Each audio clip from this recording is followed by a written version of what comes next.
Welcome to this new video about Handel exercises for Princess Anne. I'm Riccardo, a musicus practicus, and today we're gonna practice with the 7th exercise for Princess Anne. Hey, before starting with the video, download the 100 pages free ebook of all Handel exercises I prepared for give you a better experience. In this ebook you find all the exercises with the bass alone, all the exercises on a keyboard tablature, that means you can do every exercise in writing, some tips that can be useful for doing well the exercises, and a possible realization of each exercise. Download it for free by the link in the description. Okay, this exercise is about the 6th chord. So when I have a 6 below or above the bass, it indicates a 3 and 6 chord. For example, look at the first 6 we see in the bass. This is on an F sharp, so we have the 3rd, that is underlined, and then we have the 6th. If we are in 4 parts, we have to double one of the 3 notes, and we can double the 3rd in this way, we can double the 6th, or we can double the bass if it is not the leading tone. In this case, it is the leading tone, so it is better to not double the leading tone in this way. But if the bass is, for example, the 3rd degree of a scale, we can double it without problems. Because if you know the rule of the octave, and I made a video about the rule of the octave, the 3rd degree in all the 3 positions has the bass doubled.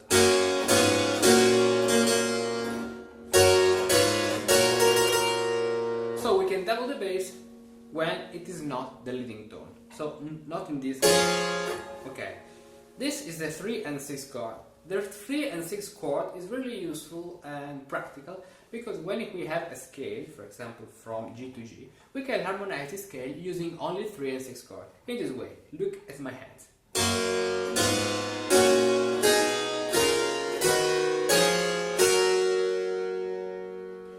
Okay, on the 1st degree and the octave degree, it is the same, I played a 3 and 5 chord. But on all the other degrees,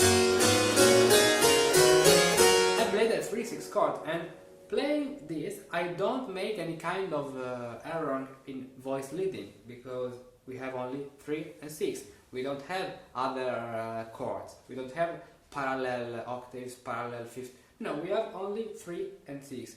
And parallel 4th in this case are omitted, are not an error. The 4th in the between the 2 upper voices. We can do this. Okay, we can do this, for example, because parallel 5th are really strong. This is not good, but with parallel 4th it is good. And then, when I am on the 8th degree, I can go down with the same trick. So 3 and 6, 3 and 6, 3 and 6, 3 and 6, 3 and 6, 3 and 6, and 3 and 8.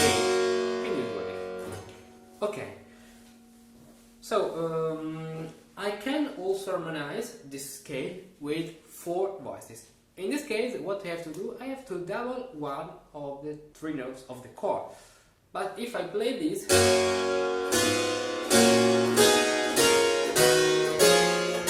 I am playing parallel octaves between the bassus, the bass, and the tenor. They are not good. So what we can do is, for example, 6, then double the 6th, then double the bass, then double the 6th, then double the bass, so the octave, then double the 6th, and then 3 and 5 chord. And by descending, in this way, double the 6th, then the octave, the 6th, the octave, the 6th, the octave, and then the final chord, 3, 5 and 8. Simple. So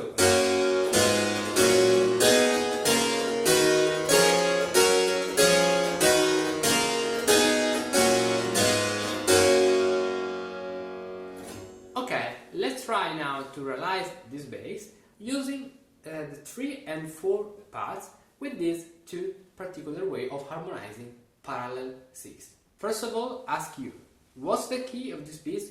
G major, because yes, this bass starts with a D, but we are in G major, the final note is G. And then, what's the meter? We are in a common time, so we don't have problems. Then let's read the bass alone.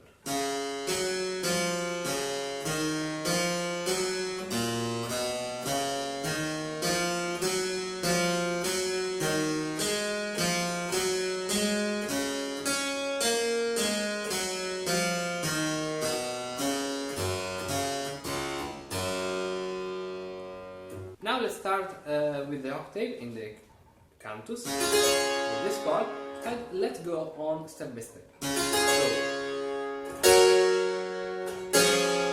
okay, at this point I can make a change of the two notes between D and F sharp for not have the second chord without the third.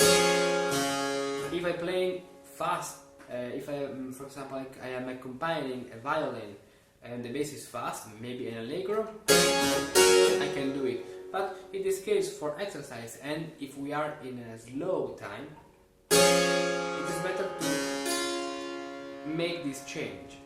Okay?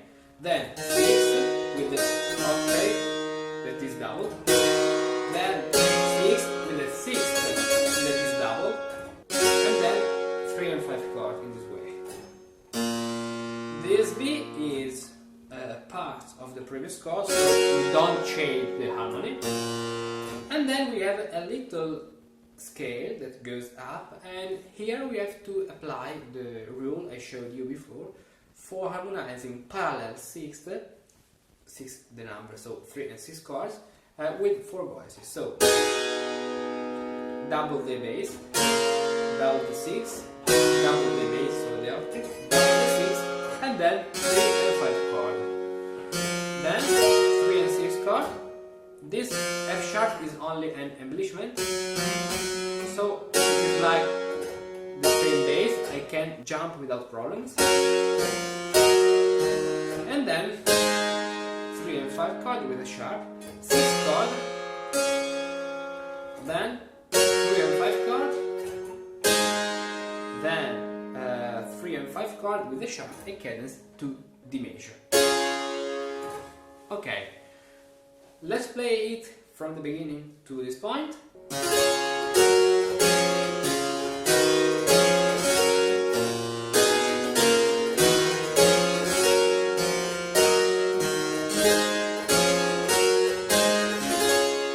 Good. Now the second D is not a problem, it is only a lift. Then we have the same thing, so the little scale, the second scale with 6, 6, 6, 6, and we have to harmonize it doubling the 6, then the octave, then the 6, then the octave, then we have, for example, a unison at this point, anyway, and then the final cadence to G. I prefer the unison here at this point for two reasons. The first one is that this is dissonant passage, so it is not good in a melodic way. But the real reason is that the next chord is 3 and 5 chord, and I want to go up for playing 6, 10, and octave. So for that I play a unison in the cantus or in the altos. It depends where you want to move the previous voices. It will be with the unison in the cantus or with the unison in the altos. It is the same.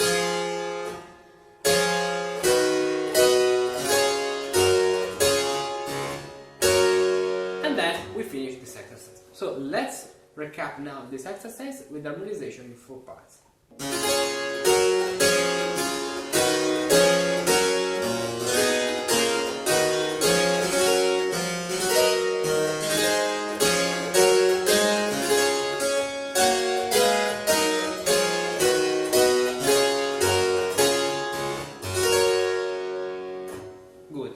if I want to harmonize the bass using 3 parts and not 4 parts, 4 voices, I don't have the problem to double the octave and then the 6, the octave and then the 6, because I can play with 4 parts all the chords that are not 6 or a successions of 6, and then when I add scales with the 6 I can use simply 3 voices.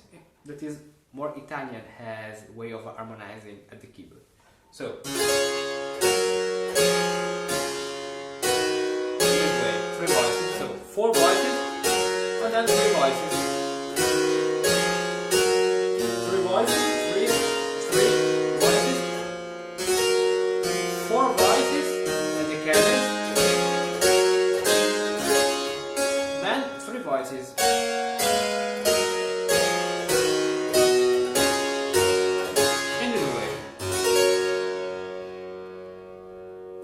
Let's recap the 3 voice harmonization.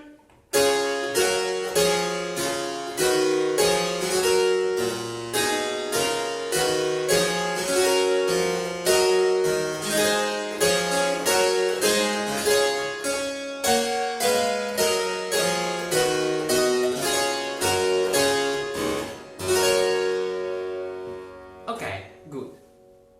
Today, choosing the best method for learning composition and improvisation is not so simple.